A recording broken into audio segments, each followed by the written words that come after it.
오늘은 성경 중에 성경이라 불리는 요한복음의 문을 엽니다. 요한복음은 마태, 마가, 누가복음이 기록된 지 한참 뒤에 기록되었습니다. 말씀으로 더 깊이 들어가 보려 합니다. 제1장 만물의 기원, 태초에 말씀이 계시니라. 요한복음은 충격적인 선언으로 시작합니다. 태초에 말씀이 계시니라. 이 말씀이 하나님과 함께 계셨으니 이 말씀은 곧 하나님이시니라. 여기서 말하는 말씀은 단순히 입 밖으로 나오는 소리가 아닙니다. 우주의 질서이자 창조의 설계도이며 살아있는 인격체입니다. 요한은 만물이 그로 말미암아 지은 바 되었다고 말합니다. 즉, 당신을 만든 설계자가 바로 이 말씀이라는 것이죠. 그런데 이 위대한 설계자가 우리를 찾아오셨습니다. 말씀이 육신이 되어 우리 가운데 거하심에 우리가 그의 영광을 보니 아버지의 독생자의 영광이요 은혜와 진리가 충만하더라. 거하심에라는 단어는 원래 텐트를 치다라는 뜻입니다. 하나님이 인간의 낮은 수준으로 내려와 우리 곁에 텐트를 치고 이웃이 되어주신 사건, 이것이 바로 기독교의 핵심인 성육신입니다.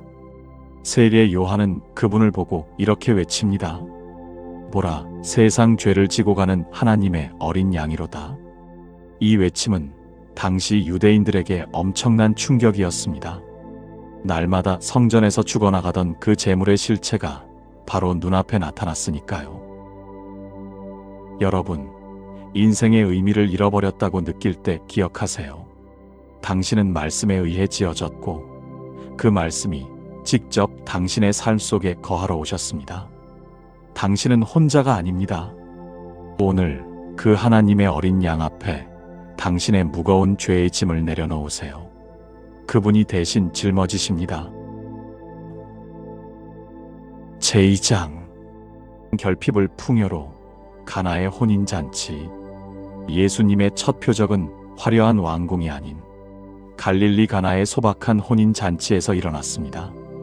잔치가 무르익을 무렵 치명적인 문제가 발생합니다. 포도주가 떨어진지라. 예수의 어머니가 예수에게 이르되 저들에게 포도주가 없다 하니, 유대 사회에서 혼인잔치에 포도주가 끊기는 것은 주인에게 큰 수치이자 축복의 중단을 의미했습니다. 그때 마리아는 하인들에게 말합니다. 너희에게 무슨 말씀을 하시든지 그대로 하라. 이것이 기적의 공식입니다. 이해되지 않아도 그대로 하는 것. 예수님은 정결 예식에 쓰이는 돌 항아리 6에 물을 채우라고 하십니다. 하인들은 아귀까지 가득 채웠고 그것을 떠서 연회장에게 가져다 주었습니다. 사람들은 깜짝 놀랍니다. 사람마다 먼저 좋은 포도주를 내고 취한 후에 낮은 것을 내거늘 그대는 지금까지 좋은 포도주를 두었도다. 예수님은 인생의 바닥을 최고의 순간으로 바꾸시는 분입니다. 이어서 예수님은 성전으로 가셔서 비둘기 파는 자들과 돈 바꾸는 자들을 쫓아내십니다. 내 아버지의 집으로 장사하는 집을 만들지 말라. 그리고 선언하시죠. 너희가 이 성전을 헐라. 내가 사흘 동안에 일으키리라. 건물이 성전이 아니라 예수님의 몸이 곧 진정한 성전임을 선포하신 것입니다. 당신의 인생 잔치에 포도주가 떨어졌습니까? 기쁨이 메말랐나요? 주님께 포도주가 없습니다라고 솔직히 고백하세요. 그리고 주님이 무엇을 시키시든 아귀까지 채우는 순종을 해보세요. 맹물 같은 밋밋한 삶이 최고급 포도주로 변하는 기적은 바로 거기서 시작됩니다. 제3장 밤의 대화, 거듭남의 신비. 모두가 잠든 밤, 유대인의 관원이자 바리새인인 니고데모가 예수님을 찾아옵니다. 성공한 지성인이었던 그는 존재론적 갈증이 있었습니다. 예수님은 그에게 말씀하십니다. 진실로 진실로 내게 이르노니 사람이 거듭나지 아니하면 하나님의 나라를 볼 수 없느니라. 니고데모는 묻습니다. 어떻게 다시 모태에 들어갑니까? 예수님은 육의 탄생이 아닌 영적 탄생을 말씀하십니다. 바람이 임의로 불매 내가 그 소리는 들어도 어디서 와서 어디로 가는지 알지 못하나니 성령으로 난 사람도 다 그러하니라. 그리고 성경 전체의 요약이라 할 수 있는 황금률을 선포하십니다. 하나님이 세상을 이처럼 사랑하사 독생자를 주셨으니 이는 그를 믿는 자마다 멸망하지 않고 영생을 얻게 하려 하심이라. 심판하러 오신 것이 아니라 구원하러 오셨다는 그 사랑의 확증입니다. 한편 세례 요한은 자기 제자들이 예수님께로 가는 것을 보고 멋진 고백을 남깁니다. 그는 흥하여야 하겠고 나는 쇠하여야 하리라. 이것이 진정한 사역자의 마음가짐입니다. 우리도 니고데모처럼 겉은 화려하지만 속은 텅 빈 밤을 보낼 때가 있습니다. 어떻게 그런 일이 일어날 수 있습니까? 라고 의심하지 마세요. 성령의 바람에 당신의 인생 돛을 맡기세요. 당신의 이름이 흥하는 것보다 주님의 이름이 흥하는 것을 기뻐할 때 당신은 비로소 영생의 기쁨을 누리게 됩니다. 제4장 사마리아의 정오, 영원히 목마르지 않는 샘물.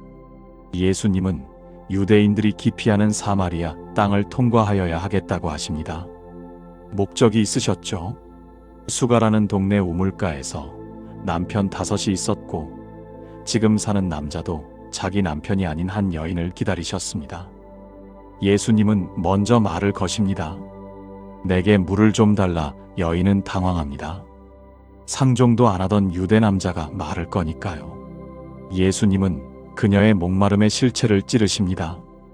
이 물을 마시는 자마다 다시 목마르려니와 내가 주는 물을 마시는 자는 영원히 목마르지 아니하리니 내가 주는 물은 그 속에서 영생하도록 솟아나는 샘물이 되리라. 여인은 자신의 과거를 꿰뚫어 보시는 예수님 앞에서 예배에 대해 묻습니다. 주님은 대답하시죠. 하나님은 영이시니 예배하는 자가 영과 진리로 예배할지니라. 이 대화 끝에 여인은 물동이를 버려두고 동네로 달려가 외칩니다. 내가 행한 모든 일을 내게 말한 사람을 와서 보라. 이는 그리스도가 아니냐. 그녀의 수치심이 사명으로 바뀌는 순간입니다. 이후 예수님은 가나에서 다시 왕의 신하의 아들을 말씀만으로 고치시며 표적의 능력을 보여주십니다. 당신이 숨기고 싶은 과거, 남들에게 보여주기 싫은 정오의 우물가는 어디인가요? 주님은 그곳에서 당신을 기다리십니다. 세상의 사람, 돈, 성공이라는 두레박으로는 절대 영혼의 갈증을 채울 수 없습니다. 오늘 주님 앞에 당신의 물동이를 버려두세요. 그리고 당신 안에서 솟아나는 기쁨의 샘물을 맛보시기 바랍니다. 제5장 베데스다의 자비.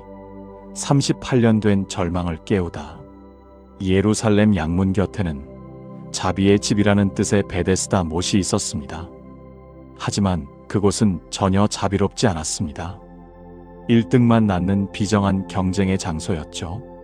그곳에 38년 동안 누워있던 한 사람이 있었습니다. 예수님이 묻습니다. 내가 낫고자 하느냐? 병자는 대답합니다. 나를 못에 넣어줄 사람이 없어서 다른 사람이 먼저 내려갑니다. 그는 사람 탓, 환경 탓만 하고 있었습니다. 그때 주님은 조건 없이 명령하십니다. 일어나 내 자리를 들고 걸어가라. 이 치유가 하필 안식일에 일어났습니다. 유대 종교 지도자들은 병이 나은 기쁨보다 왜 안식일에 자리를 들고 가느냐며 분노합니다. 예수님은 그들에게 당당히 말씀하십니다. 내 아버지께서 이제까지 일하시니 나도 일한다. 예수님은 자신이 하나님의 아들이며 심판의 권한을 받았음을 선포하십니다. 내 말을 듣고 또 나 보내신 이를 믿는 자는 영생을 얻었고 심판에 이르지 아니하나니 사망에서 생명으로 옮겼느니라. 옮길 것이다가 아니라 이미 옮겼다는 완료형 선포입니다. 38년이라는 세월은 희망이 독이 되는 시간입니다. 혹시 여러분도 환경이 안 좋아서 도와주는 사람이 없어서라며 베데스다 가에 주저앉아 있지는 않나요? 주님은 오늘 당신의 상황을 고치기 전에 당신의 마음을 물으십니다. 내가 정말 낫고 싶으냐? 타인에 대한 원망을 거두고 주님의 명령에 의지해 당신의 자리를 들고 일어나십시오. 제6장 오병이어와 생명의 떡. 디베랴 바다 건너편 큰 무리가 예수님을 따릅니다. 배고픈 그들을 보시고 예수님은 빌립을 시험하십니다. 우리가 어디서 떡을 사서 이들을 먹이겠느냐? 빌립은 계산기를 두드립니다. 200데나리온의 떡도 부족합니다. 그때 안드레가 어린아이의 도시락, 보리떡 5개와 물고기 2마리를 가져옵니다. 예수님은 그것을 들고 축사하신 후 나누어 주십니다. 그들이 배부른 후에 예수께서 제자들에게 이르시되 남은 조각을 거두고 버리는 것이 없게 하라 하심으로 12바구니에 찼더라. 사람들은 이 기적을 보고 예수님을 억지로 임금 삼으려 합니다. 하지만 예수님은 홀로 산으로 떠나시고 밤중에 풍랑이는 바다 위를 걸어 제자들에게 오십니다. 내니 두려워하지 말라.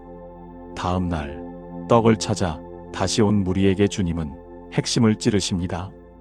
썩을 양식을 위하여 일하지 말고 영생하도록 있는 양식을 위하여 하라.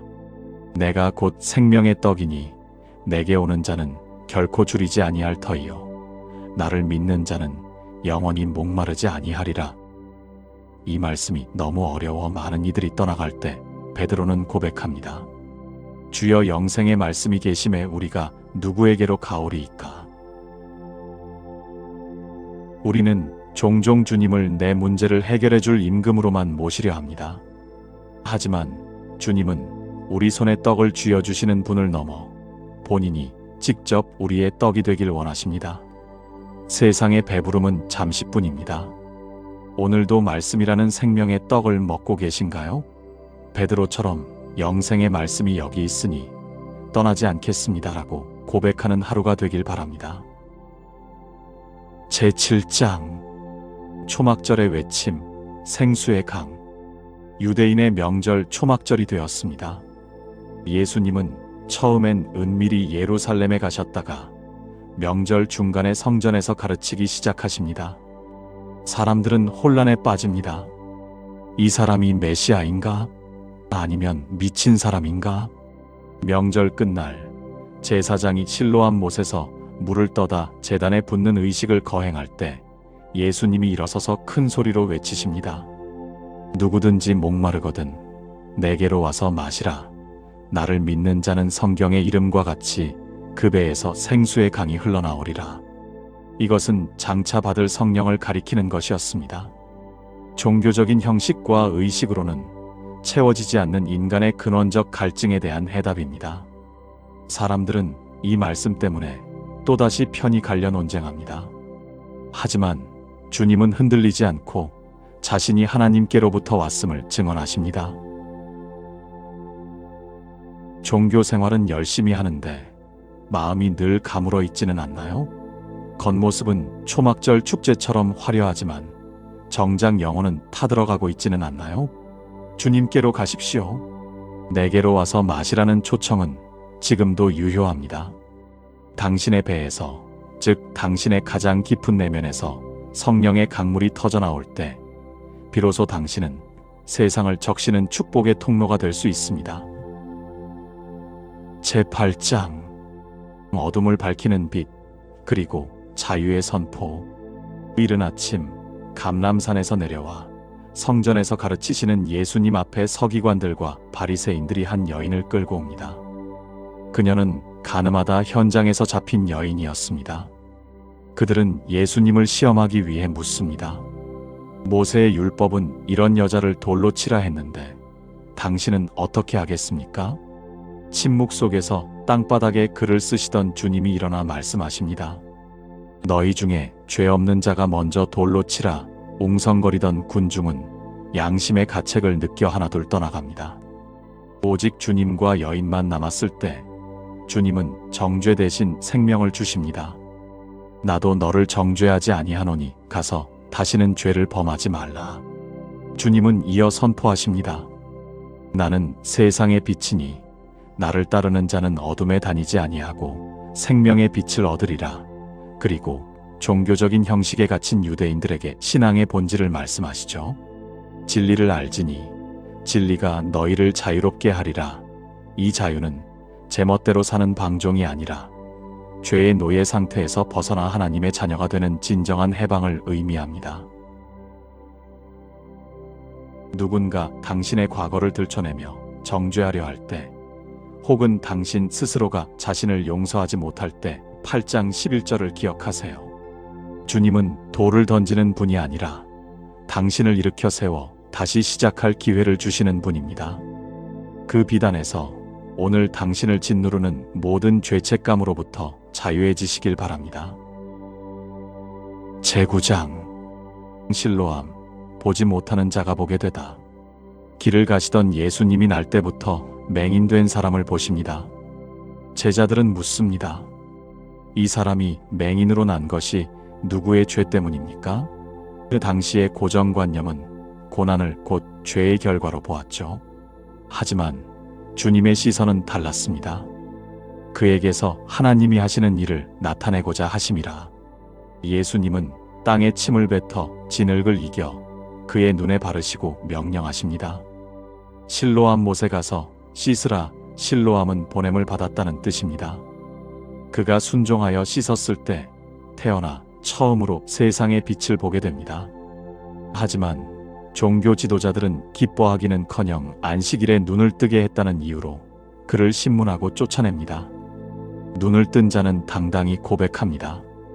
그가 죄인인지 내가 알지 못하나 한 가지 아는 것은 내가 맹인으로 있다가 지금 보는 그것이니이다. 예수님은 그를 다시 찾아가 자신이 인자 메시아임을 밝히십니다. 육신의 눈은 떴지만 영적인 눈이 감긴 바리새인들과 육신의 어둠 속에 있었으나 주님을 알아본 이 사람의 대비를 통해 주님은 진정한 봄이 무엇인지 가르쳐 주십니다. 고난의 이유를 찾느라 시간을 허비하고 있지는 않나요? 왜 나에게 이런 일이 일어났을까? 라는 질문을 이 일을 통해 하나님은 어떤 일을 나타내실까? 라는 기도로 바꿔보세요. 주님은 여러분의 약함을 하나님의 영광을 드러내는 통로로 사용하길 원하십니다. 제10장 선한 목자, 양을 위해 목숨을 버리다. 9장의 논쟁을 뒤로하고 예수님은 부드러운 목자의 비유를 드십니다. 당시 중동의 목자들은 밤이 되면 동굴이나 울타리에 양들을 넣고 자신이 직접 문 앞에 누워 문이 되었습니다. 주님은 말씀하십니다. 내가 문이니 누구든지 나로 말미암아 들어가면 구원을 받고 또는 들어가며 나오며 꼴을 얻으리라. 사꾼 목자는 이리가 오면 양을 버리고 도망가지만 주님은 다릅니다. 나는 선한 목자라. 선한 목자는 양들을 위하여 목숨을 버리거니와 주님은 우리를 무리 중 하나로 보지 않으십니다. 우리 한 사람 한 사람의 이름을 아시고 우리의 음성을 들으십니다. 내가 온 것은 양으로 생명을 얻게 하고 더 풍성히 얻게 하려는 것이라. 유대인들은 다시 당신이 그리스도냐라며 다그칩니다. 예수님은 나와 아버지는 하나이니라라고 답하시며 자신의 신성을 분명히 밝히십니다. 그들은 돌을 들어 치려 했지만 주님은 그들의 손에서 벗어나 요단강 저편으로 가십니다. 세상은 당신의 가치를 성과와 능력으로 매기지만 당신의 목자이신 예수님은 당신 존재 자체를 위해 목숨을 내어주셨습니다. 오늘 길을 잃은 것 같아 불안하신가요? 목자의 음성에 귀를 기울이세요. 그분은 결코 당신을 포기하지 않으십니다. 제11장 나사로의 부활, 죽음을 이긴 생명. 예수님이 사랑하시던 나사로가 병들었다는 소식이 들립니다. 하지만 주님은 일부러 이틀을 더 유하시다 나사로가 죽은 뒤에야 베다니에 도착하십니다. 슬퍼하는 마르다에게 주님은 요한복음의 정점이 되는 선포를 하십니다. 나는 부활이요 생명이니 나를 믿는 자는 죽어도 살겠고 무릇 살아서 나를 믿는 자는 영원히 죽지 아니하리니 이것을 내가 믿느냐? 주님은 무덤 앞에서 눈물을 흘리십니다. 이는 인간의 슬픔에 깊이 공감하시는 주님의 인성을 보여주죠. 그리고 명령하십니다. 돌을 옮겨 놓으라. 마르다는 죽은 지 나흘이 되어 냄새가 난다고 주저하지만 주님은 단호하십니다. 내 말이 내가 믿으면 하나님의 영광을 보리라 하지 아니하였느냐. 그리고 외치십니다. 나사로야 나오라. 수의를 동인 채 걸어 나오는 나사로. 이 사건은 예수님이 생명의 주인임을 온 세상에 증명한 사건이었습니다. 여러분의 삶 속에 죽은 지 나흘이나 되어 냄새나는 문제가 있나요? 이미 끝났다고 포기한 영역 말이죠. 주님은 그 죽음의 냄새를 생명의 향기로 바꾸실 수 있습니다. 믿으면 하나님의 영광을 보리라는 말씀을 붙들고 오늘 당신의 불신앙의 돌을 옮겨 놓으시길 바랍니다. 제12장 옥합을 깨뜨린 사람 그리고 미랄의 신비. 6월절 엿새 전 베다니에서 잔치가 열립니다. 그때 마리아가 지극히 비싼 향유 곧 순전한 나드 한 근을 가져다가 예수님의 발에 붓고 자기 머리털로 그 발을 닦습니다. 가룟 유다는 300데나리온이나 되는 비싼 것을 허비한다며 비난하지만 예수님은 그녀를 두둔하십니다. 그를 가만두어 나의 장례할 날을 위하여 그것을 간직하게 하라. 다음 날 예수님은 어린 나귀를 타고 예루살렘에 입성하십니다. 군중은 종려나무 가지를 흔들며 호산나 를 외칩니다. 하지만 주님은 화려한 왕의 등극이 아닌 죽음을 향한 길임을 알고 계셨습니다. 주님은 말씀하십니다. 한 알의 밀이 땅에 떨어져 죽지 아니하면 한 알 그대로 있고 죽으면 많은 열매를 맺느니라. 자신의 죽음이 인류를 살리는 씨앗이 될 것임을 예고하신 주님은 이제 어둠이 오기 전 제자들과의 마지막 시간으로 향하십니다. 마리아의 향유 옥합은 낭비가 아니라 최고의 가치를 알아보는 사랑이었습니다. 여러분은 주님을 위해 무엇을 허비하고 있나요? 때로는 시간과 물질을 드리는 것이 세상 눈에는 낭비처럼 보일지라도 주님은 그것을 영광스러운 장래의 예물로 받으십니다. 제13장 세족식 끝까지 사랑하시니라. 6월절 전 예수님은 이제 자기가 세상을 떠나 아버지께로 돌아가실 때가 이른 줄 아셨습니다. 요한은 기록합니다. 세상에 있는 자기 사람들을 사랑하시되 끝까지 사랑하시니라. 식사 도중 주님은 겉옷을 벗고 수건을 허리에 두르신 뒤 제자들의 발을 하나씩 씻기기 시작하십니다. 창조주께서 피조물의 더러운 발을 만지시는 전무후무한 사건입니다. 베드로가 거절하자 주님은 말씀하십니다. 내가 너를 씻어주지 아니하면 내가 나와 상관이 없느니라. 이후 가룟 유다가 배신하러 떠나고 주님은 남은 제자들에게 새 계명을 주십니다. 새 계명을 너희에게 주노니 서로 사랑하라. 내가 너희를 사랑한 것 같이 너희도 서로 사랑하라. 이것이 예수를 따르는 자들의 유일한 신분증입니다. 주님은 여러분의 예쁜 모습만 사랑하시는 게 아니라 가장 냄새나고 더러워진 발삶의 허물까지도 직접 씻겨주길 원하십니다. 그 사랑을 받은 우리는 이제 누구의 발을 씻겨주어야 할까요? 오늘 내가 먼저 낮아져 섬겨야 할 그 한 사람을 떠올려 보세요. 제14장 길과 진리와 생명 그리고 보혜사. 주님이 떠나신다는 말씀에 제자들의 마음은 불안으로 가득 찼습니다. 주님은 그들을 위로하십니다. 너희는 마음에 근심하지 말라. 하나님을 믿으니 또 나를 믿으라. 주님은 우리가 거할 곳을 예비하러 가시는 것이며 반드시 다시 오겠다고 약속하십니다. 도마가 길을 묻자 주님은 인류 역사상 가장 명확한 길을 제시하십니다. 내가 곧 길이요 진리요 생명이니 나로 말미암지 않고는 아버지께로 올 자가 없느니라. 14장 6절. 주님은 홀로 떠나지 않으십니다. 또 다른 보혜사 성령님을 약속하십니다. 내가 아버지께 구하겠으니 그가 또 다른 보혜사를 너희에게 주사 영원토록 너희와 함께 있게 하리니 세상이 줄 수 없는 평안을 남기신다는 주님의 말씀은 오늘을 사는 우리에게 가장 큰 위로가 됩니다. 평안을 너희에게 끼치노니 곧 나의 평안을 너희에게 주노라. 내가 너희에게 주는 것은 세상이 주는 것과 같지 아니하니라. 미래가 불안하고 길이 보이지 않을 때 14장 6절을 암송해 보세요. 주님은 길을 가르쳐 주시는 분이 아니라 친히 길이 되어 주십니다. 성령 하나님이 지금 당신 곁에서 말씀하고 계십니다. 근심하지 마라. 내가 너와 함께한다. 제15장 포도나무와 가지, 연합의 신비. 다락방을 떠나 기드론 시내로 향하시던 예수님은 길가에 펼쳐진 포도밭을 보셨을지도 모릅니다. 주님은 제자들에게 가장 아름답고도 엄중한 관계의 비유를 들려주십니다. 나는 참 포도나무요, 내 아버지는 농부라.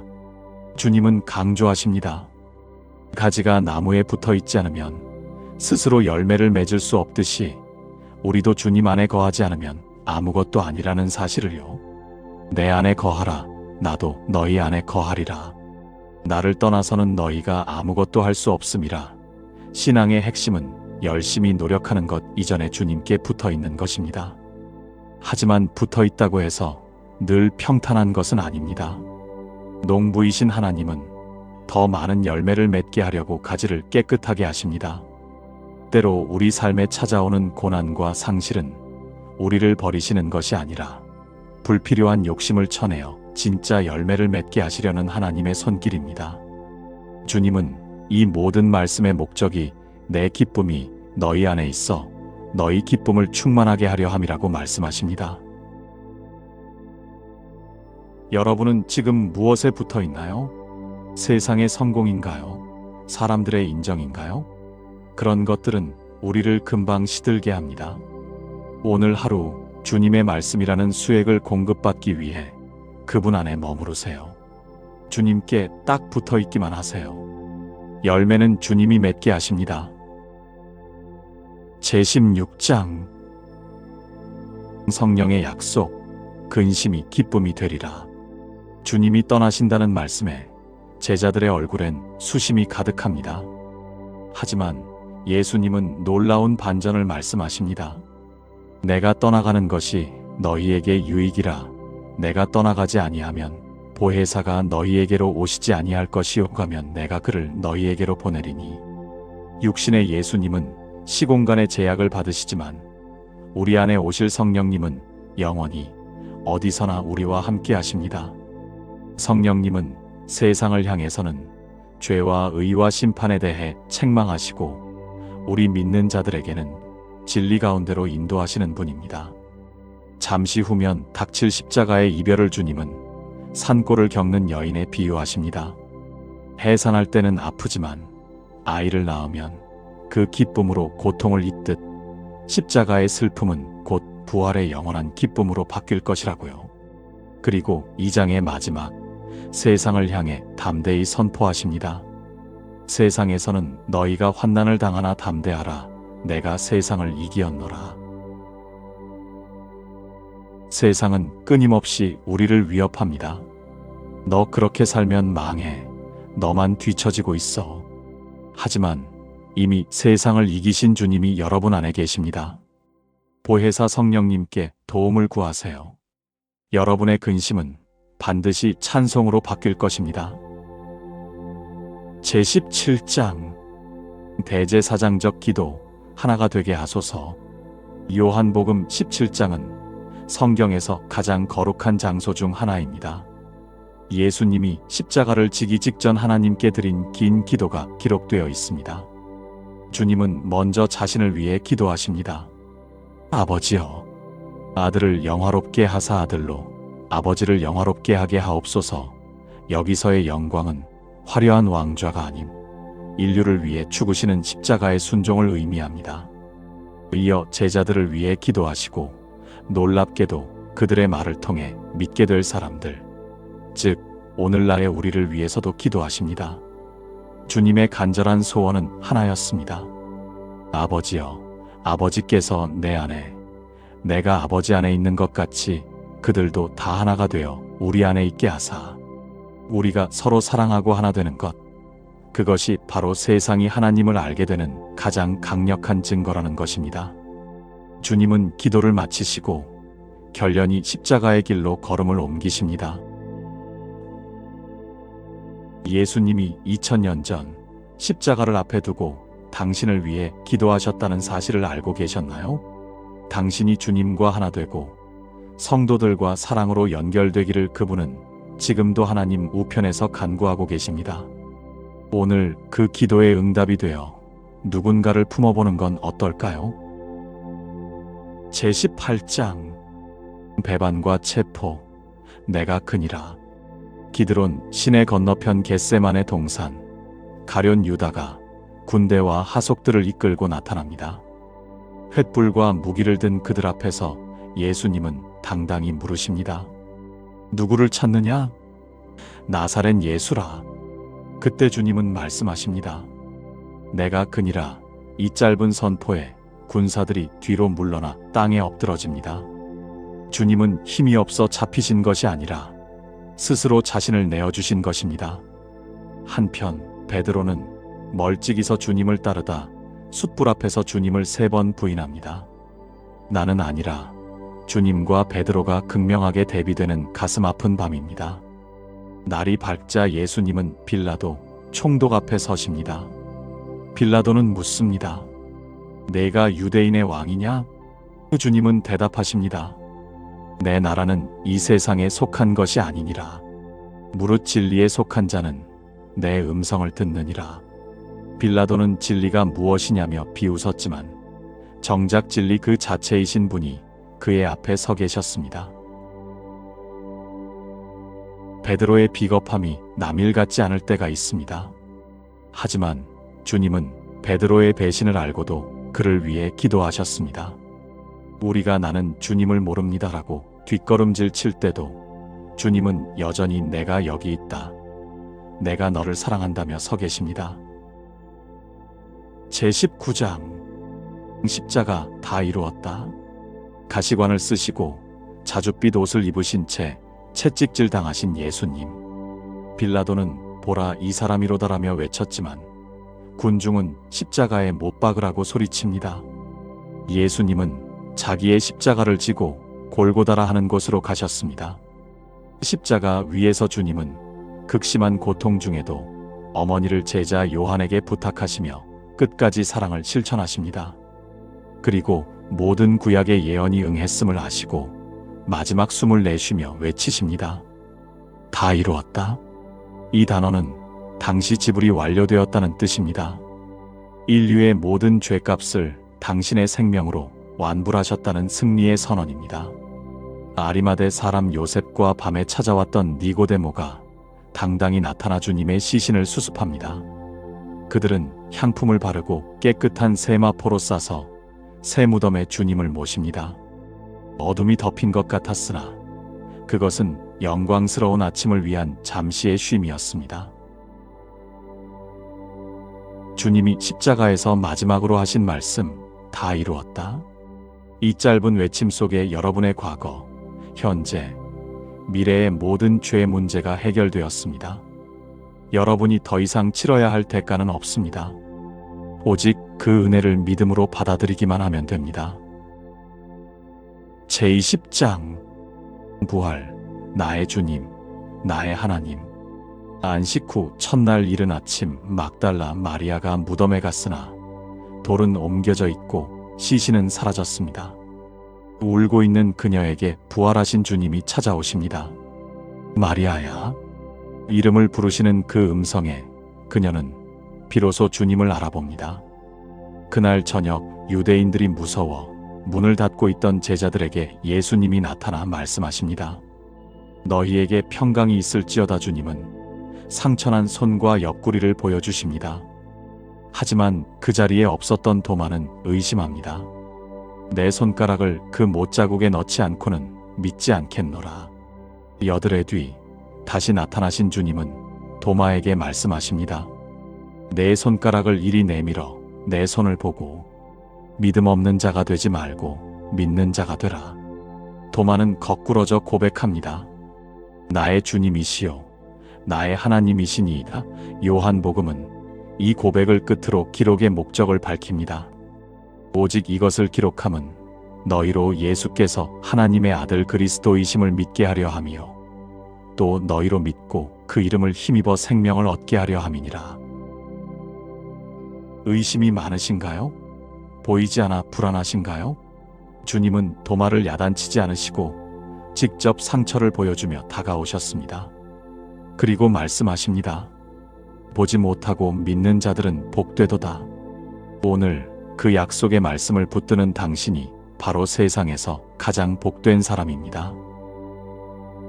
제21장 회복의 아침. 내가 나를 사랑하느냐? 다시 일상으로 돌아간 베드로와 제자들. 그들은 밤새 고기를 잡았으나 한 마리도 잡지 못했습니다.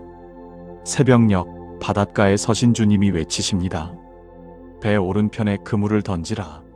순종하자 153마리의 커다란 물고기가 잡힙니다. 주님은 숯불을 피워놓고 조반을 차려 제자들을 기다리셨습니다. 3번 주님을 부인했던 베드로에게 주님은 3번 물으십니다. 요한의 아들 시몬아, 내가 이 사람들보다 나를 더 사랑하느냐? 베드로의 상처를 치유하시는 3번의 고백. 베드로가 사랑한다고 답할 때마다 주님은 사명을 주십니다. 내 양을 먹이라. 요한복음은 베드로와 요한의 미래를 예고하며 마무리됩니다. 예수님이 행하신 일을 다 기록하려면 이 세상이라도 그 책을 두기에 부족할 것이라는 장엄한 여운을 남긴 채 말이죠.